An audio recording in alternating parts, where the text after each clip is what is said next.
Today I'll be reading the story book named The All I Ever Want Christmas Doll. And it's written by Patricia McCassick. And Patricia met a lady several years ago, and the lady told her life stories about growing up during the Depression in a very small town in Alabama outside of Selma. And so it's a very touching story about very poor people who make Christmas very happy.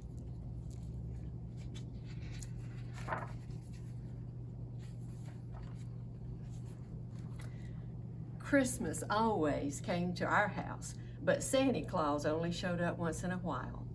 Will Santa come this year? My two sisters put me up to ask. Mama tied on her apron. One thing for sure, chickadees, he won't stop by if the house is dirty, she said, stripping the yellowed newspaper off the walls. Mama had once explained that she called us chickadees because those little birds huddled together, chattering, twittering, and sharing everything they had, just like us. Now here's Mama and the three girls, all girls. Excuse me. Filled with excitement, we began stuffing the cracks and tacking up fresh paper that would keep our winter winds out and making our house ready for Santa Claus. But I sure didn't want to throw away the page from the Pittsburgh Courier with the Betty baby doll advertisement on it. Each night before falling asleep, I'd imagine us playing together.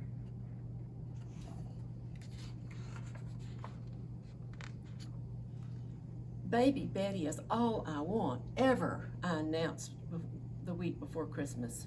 Stop, Nella, shouted Edie Bernice, who never let me forget that she was the oldest. Here's Edie Bernice. We're in a depression. Why, you wishing for something you ain't never gonna get? Yeah, not in a million trillion years, little Dessa added giggly. So here's little Dessa and big sister Edie, and this is Nella. Nella's the one that wants the doll, right?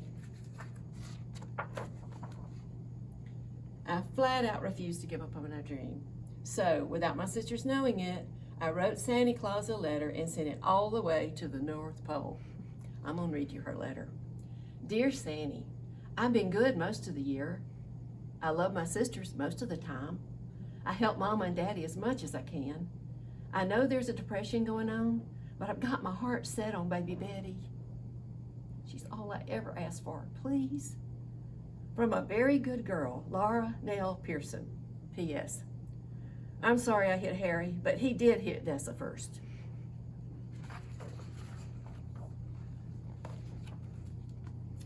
Finally, it was Christmas Eve.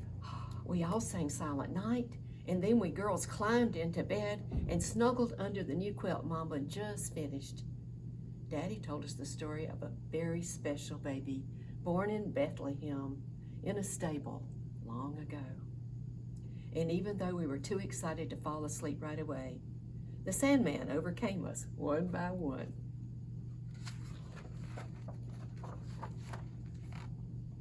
We were awake at dawn.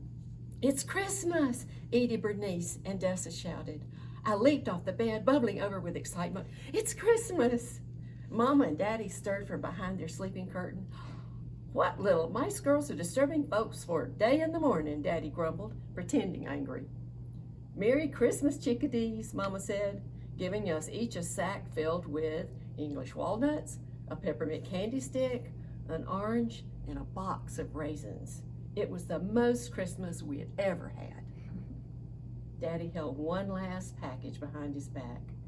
Merry Christmas, daughters, he said as he presented it to us. Oh, there they are with all their bags of goodies. There before us was a for real store-bought, brand new baby Betty doll, the color of chocolate, with rosy cheeks and black curly locks and thick eyelashes. She was 1,000,000 times prettier than I ever could have imagined. Ooh, could Edie Bernice? Dessa giggled. And she's mine, I declared. Dessa grabbed baby Betty's leg. Edie Bernice elbowed in and snatched the doll's arm. No, I'm the oldest, she cried. Mine, Dessa wailed. Me, I shouted. Me.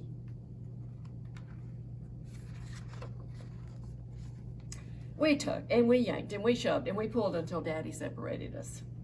Edie Bernice Pearson, Laura Nell Pearson, Odessa Mae Pearson, he said. When Daddy called us by our whole names, in birth order, we knew we were in trouble. So we shut up and stood shoulder to shoulder. Gathering us within the circle of his arms, he scolded. 3 times shame on you for fighting over a Christmas gift. He looked at us with disappointed eyes. I have chores to do. Work this out, and no more squabbling.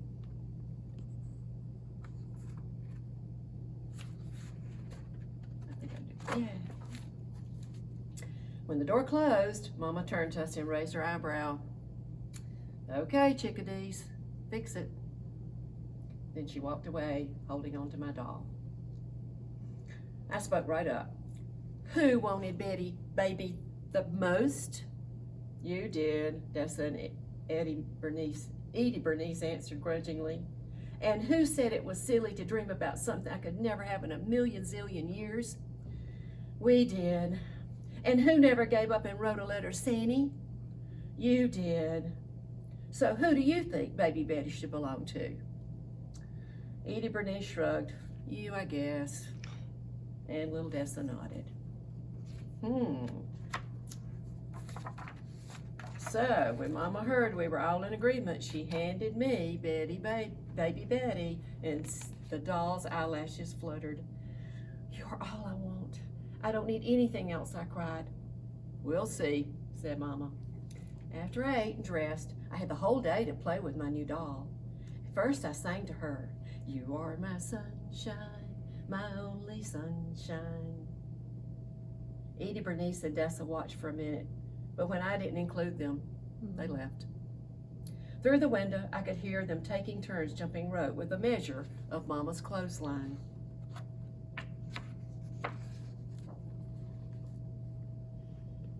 Having you is more fun than any old jump rope, I whispered to Betty baby. She blinked and I hugged her tight.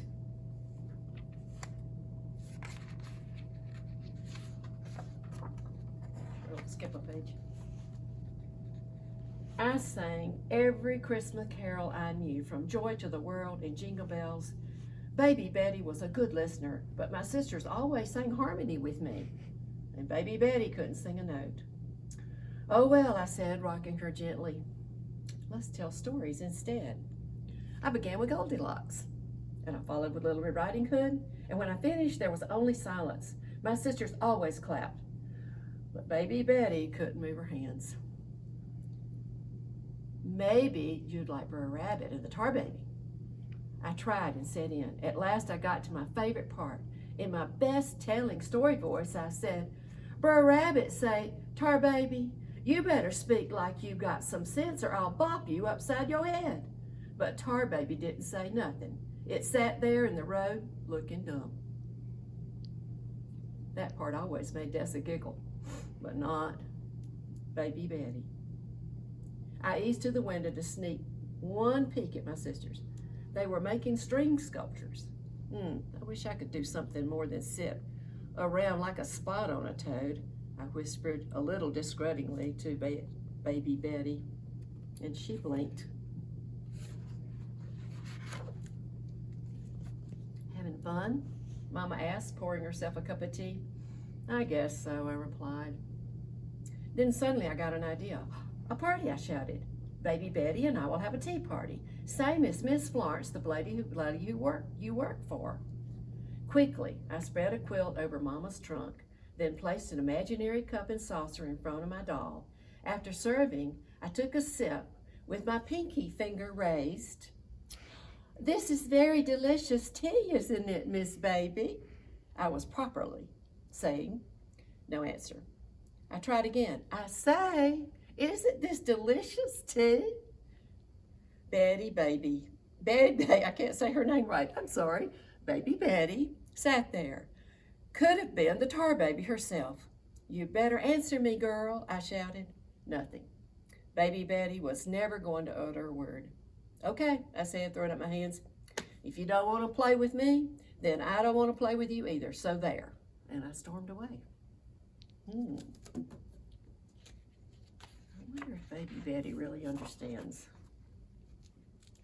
There's Mama. Through the window, I could hear Dessa and Edie Bernice chattering, twittering, sharing.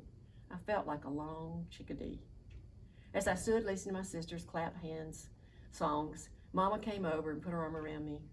I think they miss you, she said. Doesn't seem like it.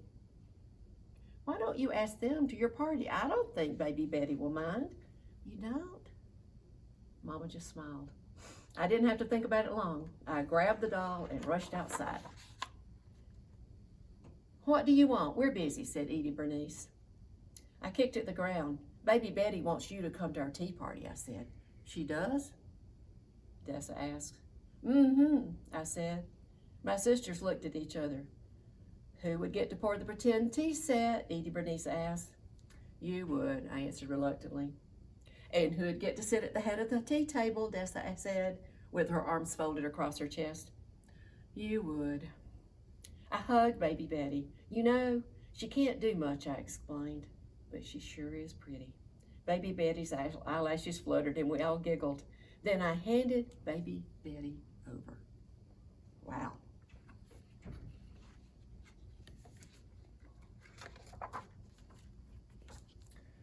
All the rest of Christmas Day, my sisters and I played with our doll. We sang Christmas carols in harmony and shared stories about once upon a time. Dessa knew just when to laugh, and Edie Bernice knew when to clap. We munched on peppermint candy and orange wedges and ate one raisin at a time so they'd last. But my favorite part was when I poured a pretend cup of tea, and with my baby finger crooked ever so daintily, I said, real prim and proper like, "Isn't this the best Christmas ever?" The end.